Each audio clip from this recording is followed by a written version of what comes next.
quell'ambito lì disegnare la delimitazione. Colombo ha detto chiaramente al convegno che intendeva proprio fare tutta la Sardegna, l'ha detto lui con testuali parole.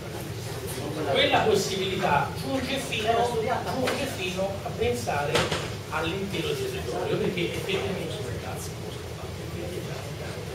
effettivamente se io dico tutti i porti, quelli principali già esistenti, più gli altri, più le zone collegate e collegabili, io lascio effettivamente nelle mani dei sardi il compito di individuare una delimitazione che possa anche aggiungere a tutto il territorio. Ovviamente però va costruito, perché guardate, dire sì abbraccio tutto il territorio e ho risolto il problema è fuorviante.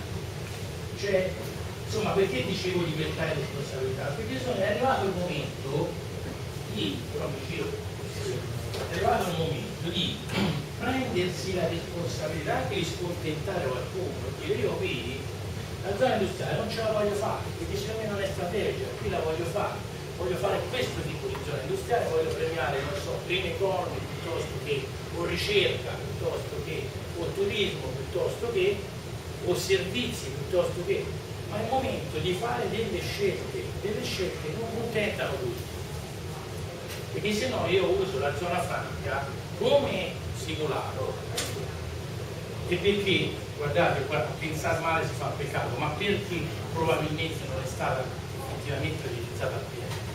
Perché adottare la zona franca effettivamente mette il decisore politico, la giunta, spalla lui e gli dice: voi la zona franca mi devi dire come la vuoi costruire, mi devi dire che politica industriale in senso ampio vuoi per la Sardegna. Se quello non è in grado di disegnarmela, la zona franca non solo per lui diventa un giochino difficile, diventa una minaccia.